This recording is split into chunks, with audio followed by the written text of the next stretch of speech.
So welcome to the Filmmakers podcast. Thank you for having me. So we're a filmmaking podcast, so we kind of talk all about the process and the trials and tribulations along the way. And it's a joy to be here, and an amazing film. Oh, thank you. And a really heartfelt film and an important one. How are you feeling about the whole release with such a unique moment in history? Yeah, I think it's funny, and I'm glad you said it before I said it, but when you say that it's an important film, that's always the last thing. I think it's the last thing on your mind when you're making it, because there's so many other elements that you're personally sort of terrified about and sort of hiding. So the thought of it being important feels too grand and sort of highfalutin. And then you make it and then you finish it, and it's sort of sat on the shelf for a few months whilst we've been waiting for the release, and now just starting to watch it with audiences who are connecting with it and moved by it, and the possibility of it being important in a conversation then starts to dawn on you, and it's thrilling. So let's talk a little bit about the tone of the film, because it's one of those films where I think it's a mixture of like what you've done as a director with the tone and the cast, but it's a very uplifting, sort of very, very warming affair with Thomasin and Bill, the way they kind of play off each other and the tone. But there's also there is a lot of dark, there's difficult themes in there. There's conflict. There's complicated characters. So, just be really interested to know like how that sort of tone setting was in your mind when you're sort of going into this. Yeah, I think I still felt like the hardest part of my job still is when you're in a pitching stage and you get asked about tone, because I find it almost, as I'm about to prove to you, almost impossible to articulate. Yeah, it's true. Yeah. And I think when I because I've wanted to do this like pretty much all my life, and when I was getting to work with on my first gigs and like reading like proper screenwriters' scripts, the tone for me was always just, I'd get asked what's the tone of it, and I'd just be like, well, there it is. It's in there. And you realise that it's the film you can see in your head that you hope with sort of best will in the world to pull off, but you can see it and you can hear it. And I've had to get better at articulating when you're pitching, because otherwise you don't win the job. But with this one, I think you absolutely said it right. It's hard not to pun all the time with this, but it is. I know. I've done about 5 in the back of my mind already. It's a joyful thing, and the story is about this world-changing discovery that has brought hope to tens of millions of families, and that inevitably, you're sort of embarking on a journey of a feel-good story. I think because I'm the father of 2 IVF babies, and it was the reason I wanted to get involved with the film. Anybody who's been through that, and anybody who's struggled with fertility personally, or not even personally, if it's your brother or sister or friend, you don't have to go very far to sort of chat to somebody that's gone through it or going through it, which is a line in the film almost. Completely. Which is lovely. The assumption is it's a very niche problem, and it couldn't be further from the truth. But I think when you apply that to tone, you realise that yes, there's a warmth to it, and yes, there's a sort of air punching finale to it, but it's not a simple victory. It isn't that we have cured fertility and everybody high fives. It's that they've found a procedure that's going to give you a chance and going to give you hope, but it isn't a catch-all fix. And so with that, you then realise, my wife and I were very lucky, and we got lucky and it worked twice. But for a lot of people, it doesn't work, and it is an incredibly loaded subject. And therefore the film, even though it is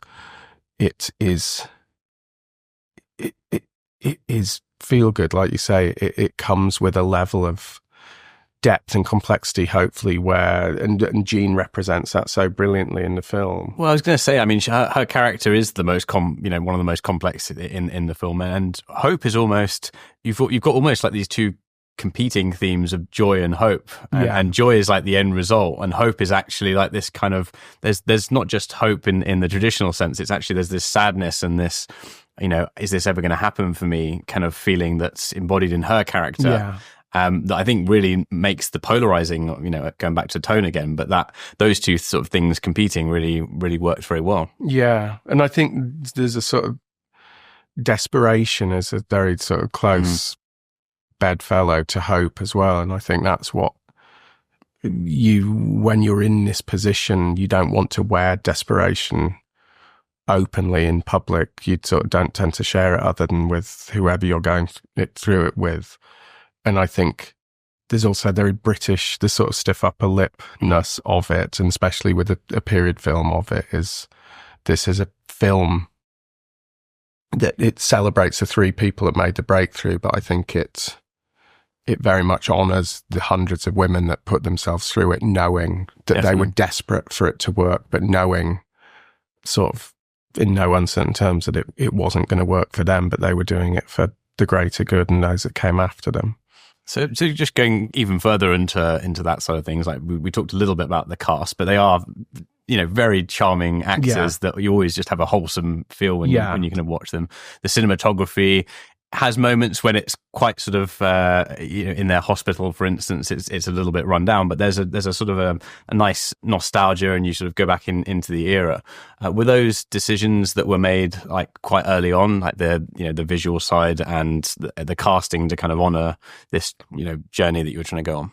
Yeah, I think the casting happens first because it's really hard to make a film without cast. Yeah, without a cast, and it was tough. Like it was so clearly an amazing script from Jack, and Jack is a very bankable writer, but it was hard, and Netflix read it, and thank God, I'm so grateful to them. They just came on and said they loved it and just gave us the money and cheered us on, and they are still now. That I think they're very proud of the film, and so they ended up being an amazing partner with us. But yeah, that was cast based, so you needed this great foundation to build it on. So that sort of happens in one quadrant, world, one quadrant, and then when you're approaching, you start to look into the look of it. And I obviously had it in my head. I think I'd pitched with like a visual deck, and you then look for your collaborators, and Jamie Kearney, who's the DP, who's been like one of my best friends, and he's pretty much shot everything I've ever done. He came in and pitched, and we got to work together on this. And yeah, the visual style is, again, not to like make it ludicrously positive or take too much artistic license, but the reality is, as you can imagine, the labs did not look like that. You don't build a lab for depth and have layers and glass, and it's very boxy. The actual building in Oldham couldn't be less cinematic. So you knew it wasn't that we were going for, like, Paul Greengrass would have done an amazing job with this film, I'm sure, far better, but he would have approached it through like very, very strict realism. And you look at this sort of shitty box room, it's like, yeah, that's our lot. Whereas we knew we wanted to add magic to it. I think the procedure itself is very, very binary. You take one of these and add it to one of those, and it's very fiddly, obviously. But we wanted to celebrate it for the miracle that it is. So we knew we wanted to heighten it, and we wanted to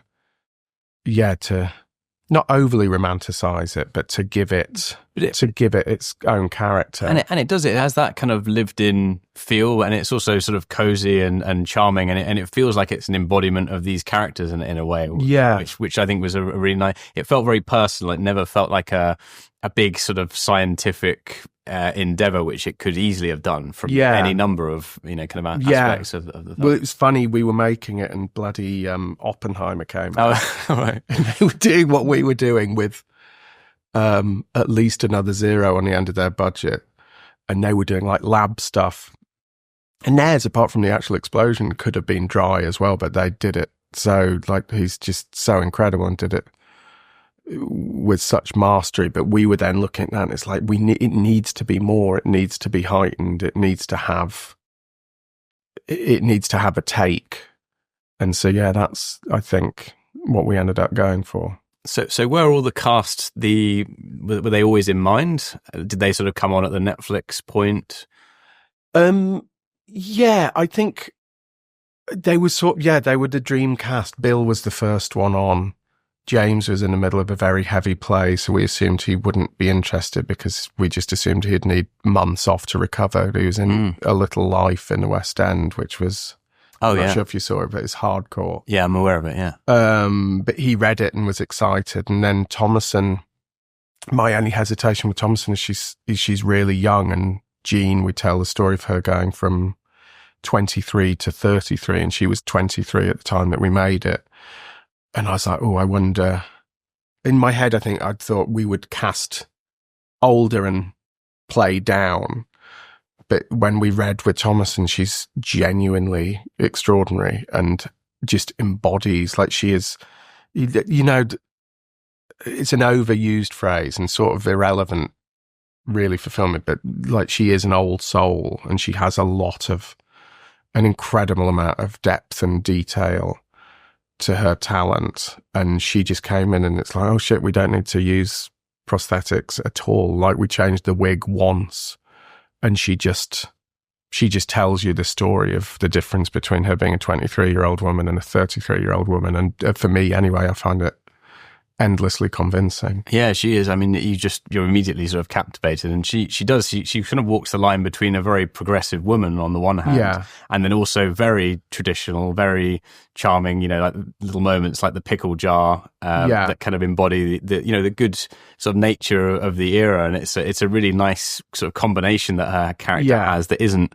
too one note, that she does, you know, spectacularly. Yeah. And some of the scenes with her and Bill especially are just perfect sort of acting. Yeah, it was funny. Jack, when we were courting Bill, had written him a note. So the way you go out and sort of catch your cast is you'll send the script, but with a personal note. And Jack is amazing. How long do you do it for your personal note? Because there's debate. Should it be a page? Should it be 2 pages? It's that. Yeah, there's an optimum length. I think you don't want to put them off before they've even opened the script. So I think Jack's mastered it. I think he's like a couple of perfect paragraphs. Yeah, but he had warned Bill. He said, "We'd love you to read this. Please be aware he doesn't get good until the 3rd act, because you know him less for the start, and then his scenes towards the end are just so fantastic." And the scene in the pub between him and Thomasin, I think, is my favourite in the film, and it's like just this amazing moment where you get to see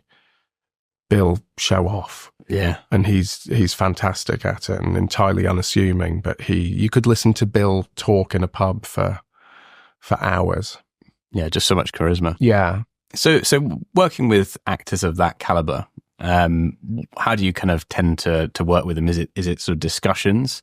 I mean, let's talk about the sort of the main cast. Is it discussions ahead of time? Do you like to do any kind of rehearsal? Is it talking about it on set? I think on set, your time is so limited. Precious. There's a fear of figuring stuff out, and you'd like pushing it down the road. It can really bite you in the arse. But the older I get, the less use I find for rehearsals in like the traditional sense. I weirdly find it quite awkward when you're like getting the idea of getting something up on its feet. And I've not worked in theatre. My best friend's a theatre director, Rob Hasty, and he's brilliant at it. And he'll also be a brilliant TV and film director when he wants to make that step over. I know I can't do the theatre thing because the rehearsal thing, I need a camera. I need to know what the blocking is. I need to know what the set is. So the idea of sort of being in the rehearsal room saying, okay, Bill, let's say the door's here and your chair, and there's a level of unreality that I actually find unhelpful.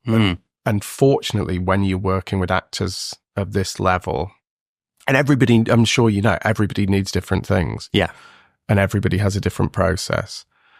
And I think Bill was really clear with me. He's not a big fan of rehearsal. And I was like, oh, good, nor am I. But what you then find in its place, which is far more valuable, is just like you say, it's just the discussion and raking through the script and talking about the scenes. You don't want to overrun it because I come from a comedy background, and you'd feel this danger. If you overread a funny scene, it'll lose its funny and it will never come back. So you want to have a level of freshness and spontaneity to it. And I think with this, it was, we would talk about it a lot, but we wouldn't read it very much. But you can totally rest assured that they will come in prepared. And I think that's the difference. It depends what your cast is. But with these three guys, it was, they're going to come in ready. They'll know the lines. They'll have ideas, some of which we've discussed, some of which they're going to surprise you with. Yeah. And it definitely makes a director's job easier, because then you're only adjusting or adding to it. You're not fixing. Sort of understanding, like, will my character go this way in this scene, or maybe they can go this way. It's adjustments and understanding, I suppose, about, what you're trying to get across as a director. Yeah. And also you're gathering, like, I'm sure you've heard, like, the old adage of that the film's rewritten in the edit. Yeah. And it's my first film, and it's the first time. So I've done like a concentrated 2 hours of a story, and it was amazing how true that was. It wasn't radical. We didn't have any reshoots, but you're going through and you're crafting, and it's a choice of performance, obviously, but also a mission. It's like, well, what if this line wasn't there, or what if this scene never happened? And it was amazing, because we're quick. My editor, Dave, who I've worked with for years, is quick. So we'd sort of done a pretty decent cut of it in like 3 weeks. Wow. And we were sort of sitting there in Soho, sort of looking at it really all proud together. of ourselves. Yeah. We were sort of like, well, let's bring the release forward because we're finished. Yeah. And then 4 months later, we locked it, I think. It's amazing, yeah. And because you've got this real luxury time where you're fine tuning it and you're bringing out stuff, and there's a real alchemy to it, but based on rushes where these amazing actors are giving you stuff. Like Thomasin's so detailed and so prepared, and she's one of those camera actors where you're watching it in the room, it's like, oh, that's really good, but it isn't till you watch it back and you're in a close-up and you're like, oh my God, she's doing this. It's all the inner life, isn't it? It's the thoughts that are going through contrary to the sort of subtext, and it's all a that thrill stuff. Because like none of that was from me. That was all just a gift from her to the film. But it means that your dials can be really fine-tuned. So you'd get what would be, and I can be quite pissy when you get notes in, like everybody can, where it's like, well, it's impossible. I can't possibly adjust with that note. And then you sort of get over yourself and then go for a walk, and then you come back an hour later and it's like, okay, well, let's try so-and-so. And you're looking, and if you find those, it's the discoveries. An edit, and offline, as long as ours was, it's the discoveries that are the biggest joy. I think. I suppose it's finding the moments where it needs to breathe, where it's been a bit more fun, it needs to go a bit more serious, and it's having those peaks and troughs. I suppose that's a lot of the finding of the edit, isn't it? Tons of that. And again, Jack is, as a writer, is so skilled. He's baked a lot of that in, and he knows rhythm and tone and structure. So you're looking at a pretty complete thing, but then it's how you make that better. And it's like it's showing my age, but like making a mixtape where you can't just hit that same note over and over, and you need breath and you need rest, and music has a lot to do with that as well. But yeah, it was, I think the danger is you're always fearful of sort of overworking it and sort of over kneading the dough.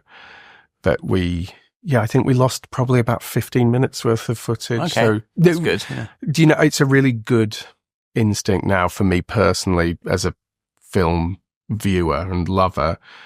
We were under a huge amount of pressure to be under 2 hours, which I think everybody should be under that pressure, and not everybody acknowledges that. Yeah. But we were sort of drifting a little north of 2 hours, and they said it's good, but it would be a lot nicer if it was 1 hour 50. Yeah. Well, it's audience's attention span, but you know, there are moments when you can always just trim. Yeah. And keep that sort of pace and the engagement. Yeah. You know, I think that's one of the big things I've always thought about is having to have that moment where actually less can be more. Having a moment play out really well once is better than having it play out 3 or 4 times. Completely. And this was an exercise in that, because the story's about repetition. So the story is about, they decide to do this thing. It's going to take 10 years. It's going to take almost an infinite amount of failures before the success. But the thing they're doing is the same over and over. The faces change and the volunteers change, but they're driving up the motorway, the same motorway in the same car, and they just keep trying and trying and trying. So I was under this, I really laboured under, it turns out, wrong fear of we've got to show it 1,000 times or people won't believe they did it 1,000 times. And it's like, no, you get it. You have to give it's the emotional hint, isn't it? Yeah. That's and a hint of a montage. So well. And montages are terrifying, but they do their job. Like so yeah, that was a lot of the stuff that came out was the sort of, we get it note. So we mentioned Jack a little bit. Let's go back to the script, how you sort of came across the project and then what that process was like in terms of the development, you coming on board, your thoughts on the script and the story and that kind of thing. So I did a show called Sex Education also on Netflix for a number of years and loved it, but knew after 3 series of that I needed to step off it. Otherwise I'd just do it forever because it was my favourite ever thing. So I was then taking sort of general meetings and saying sort of, I'm becoming available. Have you got anything? And knew I'd wanted, like since I was very, very young, knew I wanted to make a film, but just the right script had never presented itself. And as you can imagine, you get pigeonholed sometimes for the good, sometimes for the bad. But with sex ed, all I was getting was sex comedies from America, which is big a fan of that subgenre as I am. I knew I didn't want to do more high school stuff. Exactly. Yeah. So I knew I didn't have much more to say in that area. And then so I just wasn't reading anything film shaped that was interesting. Whereas TV is so fantastically complex and fertile, and you get to tell big stories over a big amount of time. So that was always a slightly easier thing for me to get my head around, but my desire to do a film had never stopped. And I knew the guys, Jenny at Pathé, I was mates with and went in for just a cup of tea with her. And she said, we've got one of these, and we've got Jack Thorne's script about the origins of IVF. And it was like, wow. Yeah. Personal connection. Massive, massive fan of Jack. And also just fascinated by what that story could be, and read it and was floored by it. And obviously floored by it, I think probably initially just because of how personal it felt, but also just, that it was a really good film. And it's so weird to say that, but when you read a film that wants to just be a film, whereas you read films now where there's been a note somewhere along the line of, franchise. Miniseries, franchise. This was just this story, and it was perfect, and its end was inevitable and perfect. And so, sort of petitioned to get on board, and it wasn't easy, and it took quite a while, and dates didn't line up, and I thought I'd missed the boat, and then it came back round, and it just, it worked. So what were some of the differences between his script, which is obviously fantastic, and you coming on, and then you've got your director's take, your own sort of way you're thinking about how things sort of pan out? Were there any discussions on rewrites? Did you do any sort of dialogue tweaks, or was it mostly in the sort of the visuals and the performance? Yeah, I'd say it's probably the answer similar to your question about tone. It was always just my execution of it was how I always imagined it. And it was, the better the material is, the easier that execution is, or hopefully successful it's going to be. Jack, have you met him yet? I haven't, no. We've sort of dodged around in so many different things. But he's that amazing sort of unimaginable combo of somebody who's supremely talented and hugely successful and revered, and also an incredibly generous collaborator. Like he deserves to be an absolute aloof monster because he's great at what he does. But it was the opposite. He's just ready to hand it over to me. So I think he feels it very much as part of the filmmaking world. And it is different to TV, but with films, like, great, let's see what you want to do with it. So he wasn't suspicious of sort of my motives or my ideas. I'd come in at quite a late stage of development, so the script had gone through rounds of notes. I did have a notes round, but they were pretty minor. And then he was with me for like the rehearsals and stuff that we did do. And did you know what? The actors probably had more tweaks than I did. But yeah, just this dreamy collaborator who was only ever there to cheer you on. He wasn't suspicious of it at all. That's brilliant. And I know that sounds like a junket answer, but it's really genuinely is true. What was what was the biggest difficulty of doing a feature versus television? Or shift? The biggest shift was a misconception that I had for a number of years, that once I get to make a film, I've made it and everything's going to become easier. There's going to be more time. There's going to be more money. And none of it was true.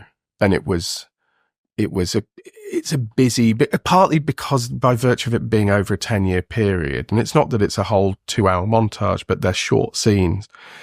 So I think we had something like 170 scenes to shoot, which if you do the maths of putting that into a 7-week schedule, it's like, fucking hell, there's a lot of big days and a lot of unachievable days. And it's this big red pen that comes out from your AD where they'll do the schedule, but then they'll write at the top, unachievable. Yeah.